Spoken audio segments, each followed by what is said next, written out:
got it. It is being live streamed. Wonderful.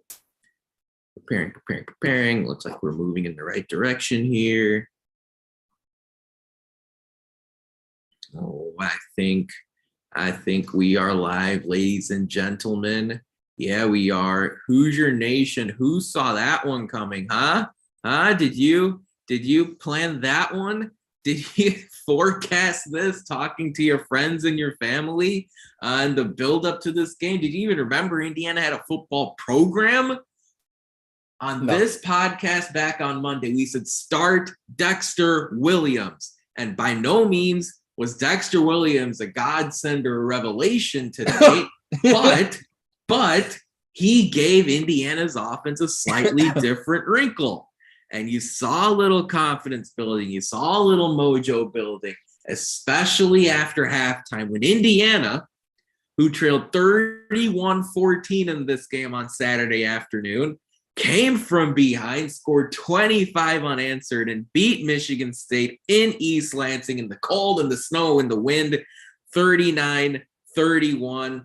Our podcasts have shifted more to basketball. We're going to be focusing more on men's basketball Monday in our regular podcast cadence, but we could not ignore Indiana, Matt, putting together a really impressive fight in the second half to win their second Big Ten game of the year, throw some embarrassing pie in Mel Tucker's face, and the Hoosiers now are up to 4-7, and at least some positive vibes are there around this program now.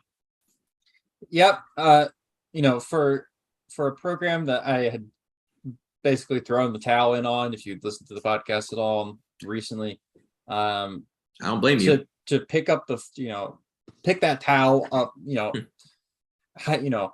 off the ground metaphorically and throw it back in my face was very atypical of them. I mean, like, if you need to describe Indiana football in any which way to a person without actually explaining them in words, just show them the box score, because we got outgained. IU got outgained by 270 yards this game, which is in fact more yardage than IU had themselves.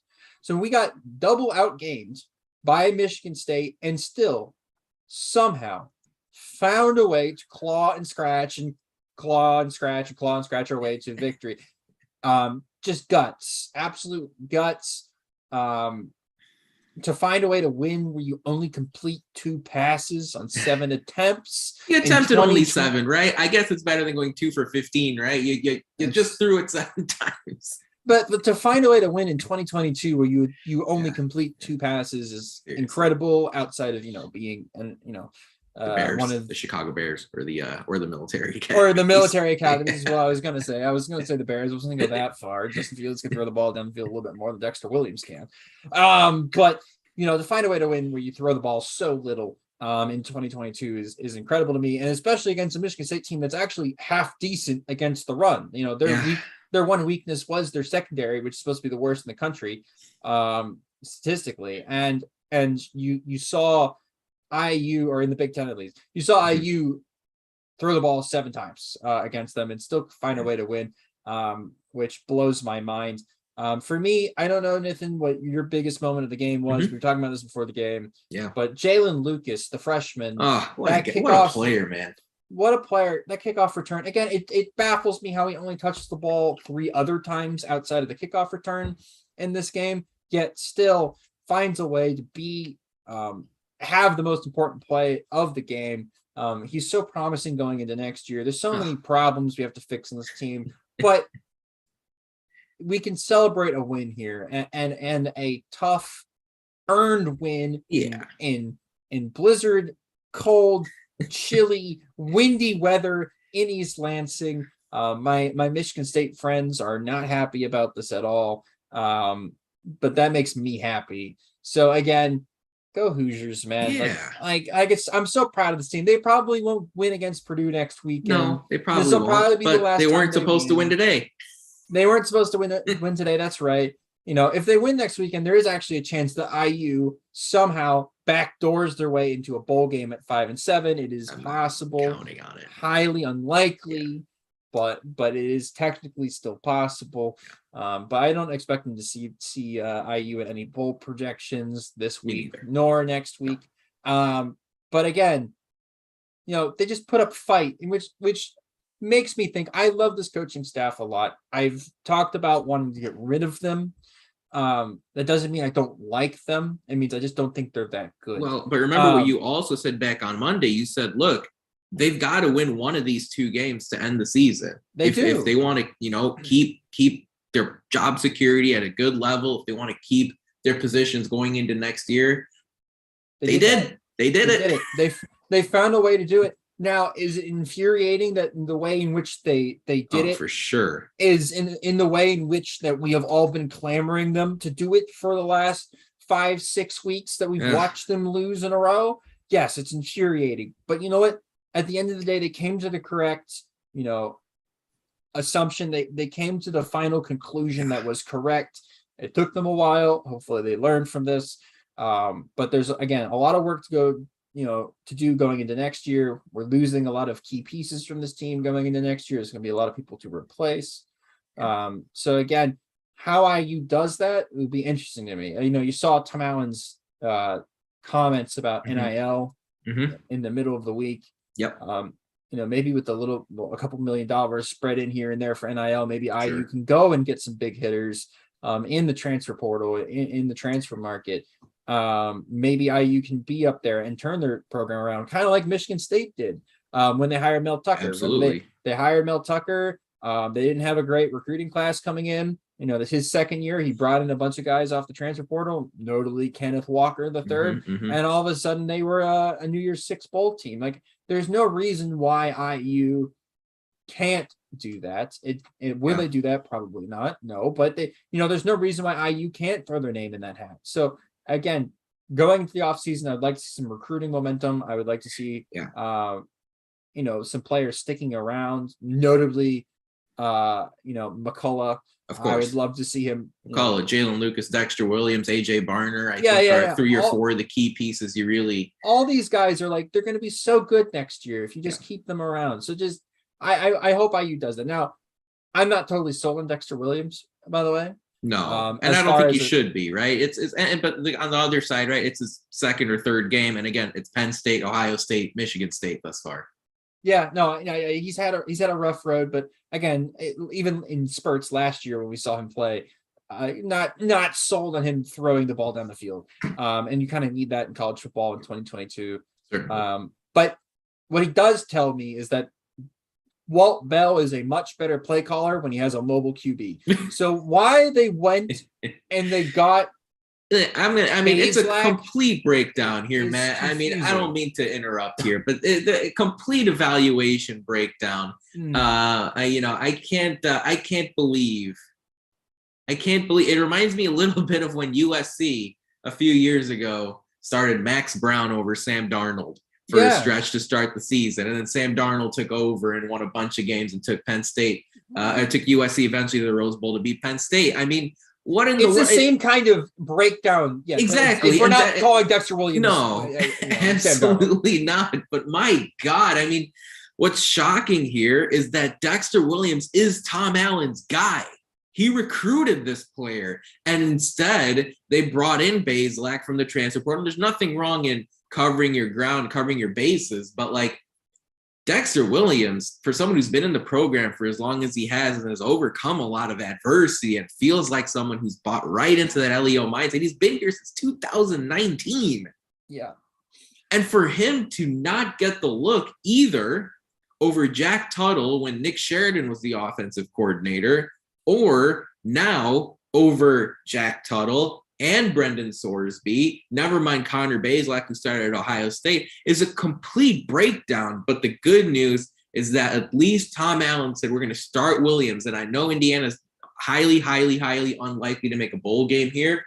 But, between this game and even Indiana's win at Xavier in men's basketball last night, it's that reminder that everything's not about the postseason always, right? These are the wins. These are the moments you remember, you talk about with your friends and your family and your classmates and your neighbors and your cousins during Thanksgiving dinner over the course of the rest of your life. And it's this type of moment where Indiana goes into those snowy conditions against a Big Ten East rival and figures out a way to win that game that can really generate some positive buzz for the program here. As you mentioned, Matt, things change faster than ever in college football, NIL, transfer portal. You can turn things around, or as Indiana's seen, you can see things bottom out very quickly, but things change fast in college football. And you know, there will be players who are in the portal over the next few months that say, hey, you know, Indiana struggled during most of the season, but those last 2 weeks, they showed some improvement. And maybe that's what attracts a player to come to Indiana instead of maybe a group of 5 school, or maybe instead of a lower role at a bigger CFP contending school. This type of stuff matters. And for Indiana to do this after it looked really, really depressing in the first half, it at least shows, okay, you know, that's the kind of positivity, that's the type of forward progress that can help Indiana going forward. Now, I see some folks in the live chat.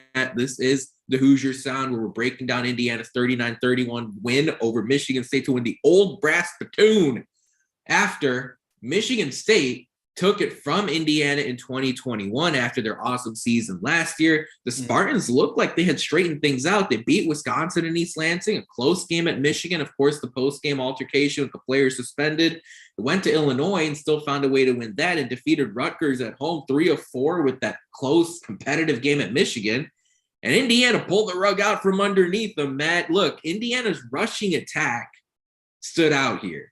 It didn't obviously do anything. Indiana did not do anything in the passing game, but Sean Shivers over 100 yards, Dexter Williams over 80 himself, Josh Henderson getting those tough, gritty yards and short yardage, Jaylin Lucas showing something. Does Indiana have something here going into next year where you potentially do run an option style, military academy style offense? I know people are going to grimace at that, but is that Indiana's path to success here if they can do this against Michigan State? I have always said this. It doesn't matter what the offensive system is for me. All that matters for me is that it's unique, right? Because then teams have a hard time planning for it, right? Like Indiana is never going to be the team that can go into Ohio State, go into the horseshoe and throw for 250 yards and run for 150 yards and with, you know, conservative play calling, pull out a victory. Like IU doesn't have the level of talent to do that. So in order to make up for the level of talent, you got to be funky, right? And Indiana, this game was funky, right? Like IU has not pulled this out, you know, in the previous games a whole lot. And they were absolutely funky this game. And that play calling works, right? You gotta be a little bit, you know, funky, fluky, whatever you want to call it, right? Whatever adjective you want to use. But you gotta take teams and you gotta throw them off balance. You gotta throw a punch, and that punch better land, hit them in the mouth, and kind of like knock them back a bit. Because again, then teams, you know, you'll kind of figure out what they're made of, right? The big teams, Michigan today, right? So got punched in the mouth by Illinois, did not play well, had injuries, still found a way to win. Like Indiana's not going to win those games, right? But you can win against a underperforming Michigan State team if you punch them in the mouth. And today they came out, they punched them in the mouth in the second half, by the way, because in the first half they did not do very well. But in the second half, they came out, some big plays, an interception here, a kickoff return here, and then some really good play calling to end the game. They punched them in the mouth, and Michigan State was unable to recover. It also helps that Michigan State didn't have a field goal kicker. That also helps. But look, you got to get help somewhere, especially when you're an underperforming team with less talent and holes all over the roster. You know, Indiana had to find a way to win, and they did that. Did they play the prettiest game? No. But it doesn't matter because all that matters in the day is they got a W, and you go into this bucket game with a little bit of confidence that you haven't had since you beat Ball State. So no, true. And by the way, folks, remember the preseason line for Indiana, the preseason over/under was 4 wins. let's not act as if this is supposed to be a team that was going to go out and win Right. 7, 8, 9 games. They've won more games than I thought. So I see, Nathan, I thought I was going to be right, which I hated to be right. And I said that IU is going to win the first 3 games and lose the next 9. And I was almost damn right. Yeah. But they proved me wrong today. They actually pulled out a game that I thought was unwinnable, by the way, going this year. I did not think that we could possibly win at Michigan State this year, even though I thought Michigan State was going to be down from what they were last year, obviously, because you lose Kenneth Walker. But I still thought Michigan State was a level above us this year. This was a rebuilding year, whatever. I didn't think it was this much of a rebuilding year. I thought IU would put up a little bit more of a fight. I thought 3-9 with, 5 or 6 close games that you lose by 1 score, whatever. But the IU's been completely manhandled since the Ball State game. It hasn't been close. They've looked like they've had no fight whatsoever. And the team came out and played for Tom Allen, played for his job tonight. And it showed, like, the embrace of Dexter Williams and Tom Allen at midfield after the game, so after the final stop, interception, whatever the hell it was you want to call it there at the end. Deflection, pass breakup. At the end, it was so wonderful to see. I was in a group of Michigan fans watching a Michigan game. I had the IU game on my second monitor, and they're like, "Oh, there goes Tom Allen again celebrating." I'm like, "Damn right, you would love him too if he was on your team, right?" Like it's like that stuff brought me back to the joy of 2020, the joy of 2019, watching these teams win 8 games, and it's like you can see why this guy could build a program. It's like, but he hasn't had good coordinators. He's not going to run a great offense because he's not an offensive mind. And defensively this year, under his play calling and his tutelage, has sucked, right? And so, again, you kind of go and you're like, what do we do? But you can't help but root for the guy. So I really hope, Nathan, to finish my thoughts, I really hope that the athletic department puts some money in the program, puts behind Tom Allen, and give Tom Allen an ultimatum. Like, we're going to give you money this year, but next year better be better than the last 2 years, right? 6-6 at least. We give you money. If you need to hire new assistants, you go and hire new assistants. But we will give you an unlimited budget. Go and make this program sustainable, because right now it's not sustainable. You've had 2 years of great success. You've had 2 years of absolute just degeneracy from football perspective. Like, go and find some level of continuity and success. Go and start to actually build this program off the 2 years that you had in 2019 and 2020. Go and show us why you're the guy. And I hope that our athletic program does that this summer, and actually gives Tom Allen a chance. I think I just lost Nathan, and I've been on a rant for about 5 minutes. So give me a cough and I can continue talking. Anyways, but yeah, so I really do hope that the IU can come back and be a winning program. So there you go, Nathan. I paused for a bit. No worries. Look, I think a huge piece of this too, man, as you were talking, was Tom Allen evaluating all the different aspects of this team here in the offseason coming up. And what have we talked about for the last 2 years, right? The offensive line. Well, the offensive line seems to be trending in the right direction here. Post the Darren Hiller dismissal, Indiana full body of work since that first game against Maryland. It's trending in the right direction. You saw Luke Haggard show some improvement today. You saw Zach Carpenter show some improvement. You saw Khalil Benson get involved with the big block on that Sean Shivers long 79-yard touchdown run after halftime. Bray Lynch played a few snaps. We've seen Carter Smith get some playing time here over the last couple of weeks.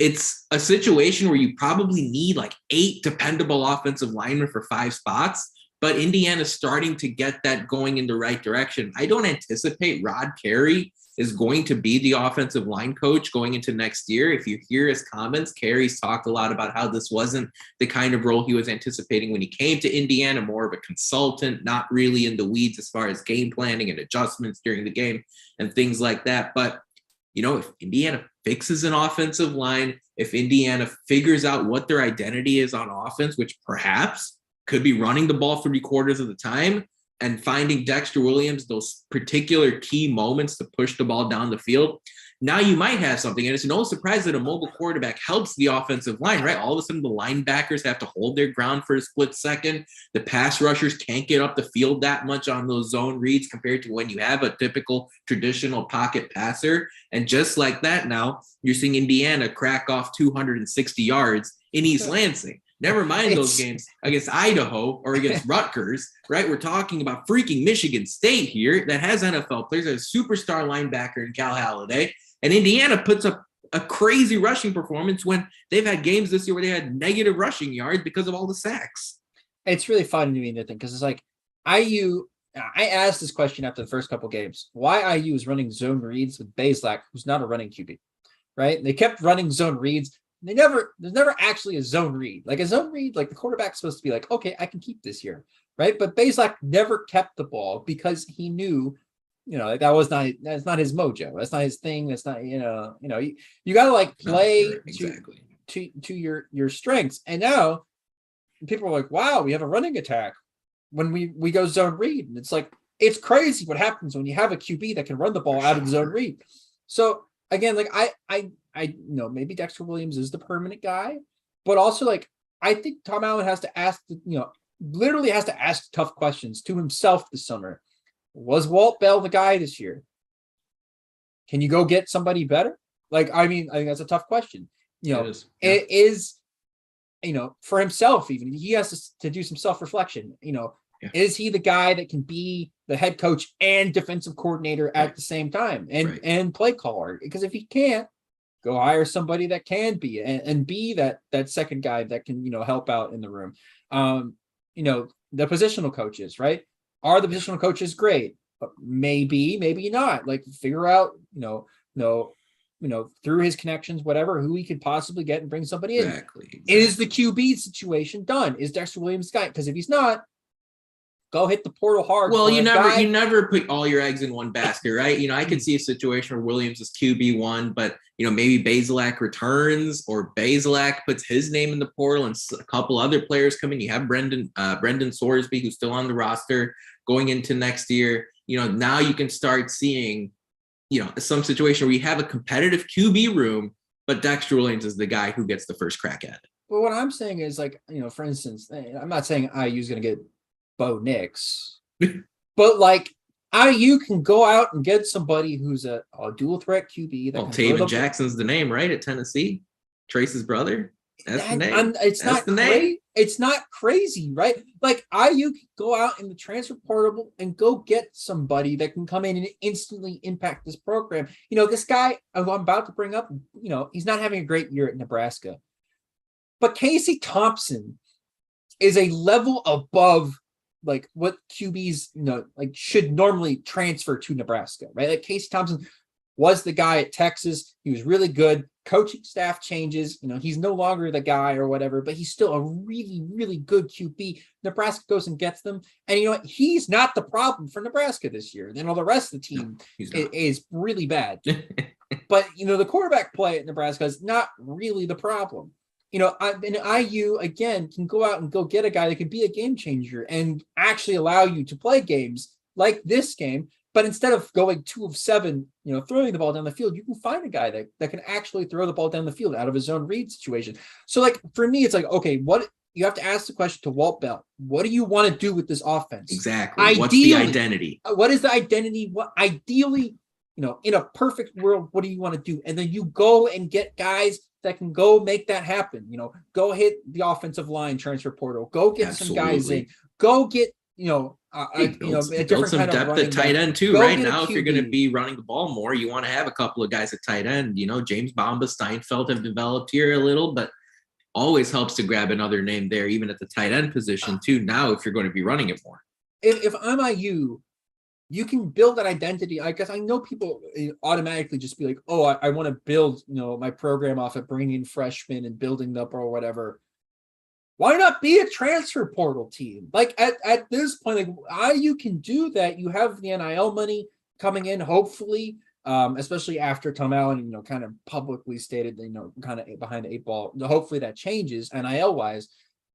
Go kick guys. Hey, that and guess have what? Experience. You know what? And you know what? Tom Allen, to his credit, and I don't know what his post-game job status will be like. I don't know what his thoughts are as far as that South Florida opening. If you hear Allen's comments from the NIL conversation with Don Fisher earlier this week, it really does not sound like Tom Allen has his mindset anywhere other than Bloomington, and why would he? But Indiana can speak a little bit to successful stories out of the transfer portal. Josh Henderson has done a lot of good work here this season. You talk about Emery Simmons, who's established himself as a reliable receiver on the depth chart. Bradley Jennings has had a big year at the linebacker position. Cam Camper out of the JUCO side of things. J.H. Tevis, who's been manning that defensive line up front with Patrick Lucas, who had a really good game today and slowing down Michigan State's running game. You can talk a little bit to a lot of players coming into Indiana and seeing better life here than in previous schools. Josh Henderson had 0 career touchdowns at North Carolina through 3 years. He has 7 this season.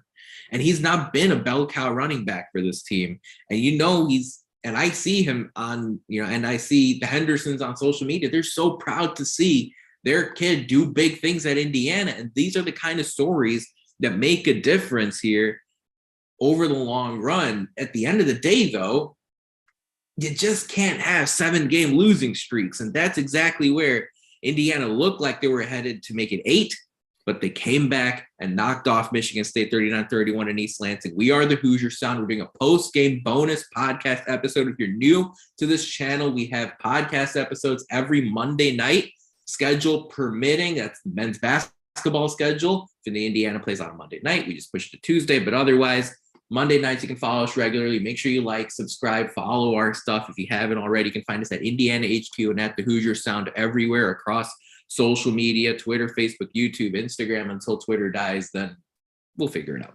Well, Indiana 39 HQ on Instagram. Indiana.HQ on Instagram. Thanks, Matt. Yes, appreciate it there. Indiana 39-31 winner at Michigan State. Sean Shivers, 115 yards on 13 carries. Dexter Williams, 86 on 16. Josh Henderson, 36 on 11. Jaylin Lucas, 24 on 3. What I was going to say is that out of all of this, Indiana did have one key completion in this game. And I thought that was the biggest moment of the game. It was when Dexter Williams hit A.J. Barner for 24 yards down to the 1-yard line to start double overtime. Because remember, there was a crazy sequence at the end of regulation going into the overtime period. Michigan State's kicker, Ben Patton, missed it wide left. At the end of regulation, that could have ended it right then and there. Then Patton had his field goal blocked in the first overtime by James Head Jr., and you felt all great and awesome and fantastic, and you let your guard down because Indiana football is trending in the right direction, only for Charles Campbell to get his short field goal blocked by Michigan State on the other end. Michael Fletcher got the piece there, and he said, well, here we go. There's no chance Indiana's going to get into scoring range and trust Charlie Campbell for a field goal after what just happened. Well, on the first play of double overtime, Dexter Williams strung one down the seam, a beauty to A.J. Barner, 24 yards down to the 1. Shivers finished it off from there. 2 touchdowns for Shivers, who he could speak to coming over from Auburn, having a bigger role and seeing how things can pay off at Indiana compared to an SEC school that also all but certainly is in shambles right now as far as Auburn's concerned. So I thought that Barner pass was really big. I also wanted to shout out Brian Fitzgerald, who had to step in the linebacker position today. He led Indiana with 14 tackles. He typically plays safety, but Fitzgerald, who's been in the program for over 50 career games, delivered in East Lansing and played the kind of game that you really need to play, spoiling Michigan State's senior day. I mean, Matt, going into next year, I'm not kidding when I say this second half almost single-handedly could result in better momentum for the Indiana program going into next season than Michigan State. Is that a crazy comment to make? I know Michigan State will probably go in with better expectations, but just from a positive mindset standpoint, assuming Indiana doesn't get their doors blown off of them next week, it can turn really quickly in this sport, and I feel like this is a really good example. Yeah, it can. And then this is something you can show recruits and be like, hey, we didn't really have the right guys last year. As dark as it was, right? Yeah, as dark as it was, we didn't have the right guys last year. You can come be that guy to kind of help fix this, right?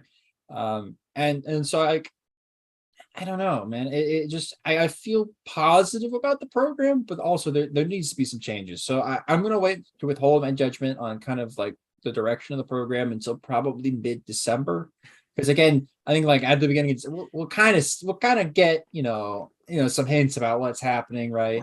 Maybe mid-January. Like kind of see where this is going, and then we kind of tell kind of what's going to be happening next year and how things are going to be kind of unfolding as for this program. But hey, positive news about football and hell of a game last night in basketball. So I mean, I can't. I can't knock anything right now. Yeah, how much juice do all of you have left? I mean, Indiana takes the court again tomorrow against Miami, Ohio, and Indianapolis, and it's bucket week coming up. Of course, Thanksgiving week, you have all your crazy college basketball invitationals, which should be awesome to watch as well. And I mean, to this note, Matt, like Indiana does have one final game here, which really, really, really matters. And I mean, you have to finish the season. You may not necessarily beat Purdue, but you cannot, under any circumstances, lose 44-7 like you did last year. There's no room for that. And Purdue's going to bring it. Purdue has their high-powered offense with Jeff Brown leading the way. And yes, they only won 17-9 today. But again, Aiden O'Connell, Charlie Jones, that entire crew, Payne Durham, solid run game. They are going to be a real problem. And this week is going to tell a significant story for Indiana, because how do you respond after a big win? Remember, the start of the season, Indiana beat Illinois. And what happened? They wet the bed in the first half against Idaho in week 2. Right? And it was wet because it was already raining, but you also added some extra wetness to it because of how you played. Yeah. Right? You were down 10-0 at halftime to Idaho at home. That cannot happen on Saturdays. So going into this Purdue game, Matt, what's the biggest thing you're looking for Indiana to do if they're going to compete and give themselves a chance to end the season 5-7, which would be a huge success, especially with Spittoon and the bucket in your holster? They need to do more of this. Purdue's actually struggled against teams that can run the ball against them, and defenses that could kind of make them one-dimensional. And so IU's got to make Purdue one-dimensional on defense, which that's a tough task. But then, the second tough task is that IU needs to kind of repeat their performance they had today against Purdue. That's, I think, better on defense than Michigan State is, only but marginally, but a little bit better. So again, IU needs a better performance next week at home. I hope there's a decent crowd there. That's not too many Purdue fans. I mean, like if they can win that game, then there is actually a slight chance this team does end up going to a bowl game, which would be interesting. But it's just crazy to me that this team, this program in general is like helpless. But then they give you a piece of hope every single game. So it's really tough to be an Indiana fan. I've tried to describe it to people. There's no feeling like, I don't know how to explain it. How do you explain it? I mean, it's like being a Bears football fan. No, it's not, because the Bears, the identity is defense and crap offense until this year. And then you look up at the Green Bay Packers and that you're going to be a perfectly average football team forever. With Indiana football, there's no tanking, right? And you've got Ohio State, Michigan, and Penn State in your division. And Indiana finds ways to reel you in. They really, they find ways to turn on the TV. Yeah. And usually it just completely disintegrates after that. But then there are games like this. And you say, well, I'll tune in next week and see what happens. Being an Indiana fan is like being stuck in the multiverse of David versus Goliath, where Goliath wins like 98% of the time, but it's that 2% where David wins that keeps you hooked. I mean, I can recall it was the win at Missouri in the Kevin Wilson administration. It was the win against Penn State at home with Allen Robinson and I believe Christian Hackenberg there. At the tail end of that, it was the win over Penn State in the Memorial Stadium with Tom Allen. It was the win at Wisconsin, the win against Michigan. It was the hard fought performance at Penn State in 2019, where you were right there until the final plays. Indiana takes Michigan to overtime, takes Ohio State to overtime, fights tooth and nail against Michigan State, and somehow 99 out of 100 times they lose. But then you just get pulled in because of games like the one you saw, which, for full transparency, was frankly the worst 30-minute stretch I had seen out of Indiana all season really to start bad, that game. man. And there have been a lot of really bad 30-minute stretches. But for the first time all year, I could really say the opposing team, who, by the way, completely average, 5-5, they were destroying Indiana in all three aspects of the game. Indiana's offense was incompetent. Indiana's defense had no shot. And Indiana's special teams were making repeated mistakes throughout the entirety of the first half. And I said, look, what are we doing here? And there were comments coming through, and I saw all of you on social media at Indiana HQ. What problem do I have tuning into these games every single week? And I felt horrible for people who had to go to East Lansing and support this Indiana football team because of how they played in the first half. And then you say, well, sports happened. Sports. And Indiana somehow dug in, big play, Sean Shivers, Jaylin Lucas, big pick by Jonathan Haynes, repeated pressure on Peyton Thorne, pass breakups by Noah Pierre, Jaylin Williams, and Indiana finds a way to get this 39-31 win. I see a lot of folks are commenting on social media after Indiana's win. Casey Teagarden referenced the dance party here on Indiana's way back home after a hard-fought win. The Spittoon's coming back to Bloomington. I saw Ryder Anderson, who's giving his shot at the NFL to New York Giants, commenting on the win in celebratory fashion. Jaylin Williams and Josh Sanguinetti were talking about spitting in the Spittoon after the game over on Twitter. Indiana, of course, posted on social media, the football program that is posted on social media, the post-game locker room reaction, and Tom Allen and Tywan Mullen had a really touching moment there where they were both with the Spittoon singing the fight song. This is the kind of stuff that matters, seriously matters, even if the postseason isn't necessarily there for Indiana. And the Hoosiers pull off the 39-31 win. More basketball comes their way on Monday night, folks. Matt, any final thoughts here as Indiana, under shocking circumstances, pulls off their fourth win of the year? I need heart meds. I am 25 years old, and between that basketball game and then this football game, I was getting chest palpitations. So class action lawsuit on behalf of Indiana fans towards Indiana sports coming up here soon in the future. So you can contact my attorneys if you would like to be part of that class action lawsuit. Thank you. Indiana's women's team plays tomorrow in a game they should win against Quinnipiac. Indiana's men's team plays Miami, Ohio tomorrow night in Indianapolis. And Indiana's men's soccer team plays an NCAA tournament game at home against St. Louis. Surprising NCAA tournament game, by the way, for the soccer team, because we didn't expect them to make the NCAA tournament, especially after losing to Maryland. They had to, they got by the skin of their teeth got in the tournament. They got into the tournament. They were going to get into the tournament. It was the first round bye. That really surprised people, where they didn't have to turn it around and face they didn't have to play a first round game. They're able to host here this weekend against that St. Louis team after they knocked off Memphis.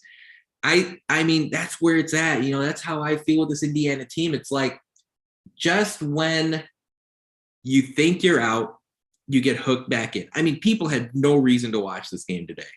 You really didn't. Indiana was a 10-point underdog, and it was a snowy, wintry day in East Lansing. And Tom Allen, as Charlie had mentioned, and as I mentioned before on our podcast, he sounded like he was burnt out and beaten up because of this relentless grind of the Big Ten East. And Indiana was down 31-14.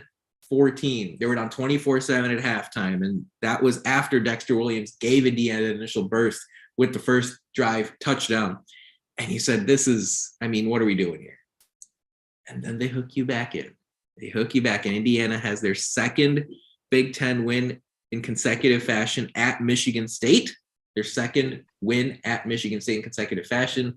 As pointed out on Indiana HQ Twitter, Indiana had just one such win at Michigan State from, I believe it was 1987 to 2019. And so it's been a while since Indiana has had this kind of success in East Lansing. Tom Allen records his 30th win as Indiana's head coach. He's the 7th head coach to reach that mark at Indiana. If you go back, folks, there's a Wikipedia page that lists every single Indiana football head coach. The win percentages are rough. Tom Allen is at 43% here, 30-39. through his 69th football game. But folks, that about wraps it up for our 273rd show of the Hoosier Sound. Thank you so much for joining us in the live chat. We really appreciate your support. To hear more fantastic episodes like the one you heard today, be sure to follow us on Indiana HQ and at the Hoosier Sound to make sure you don't miss any in the future.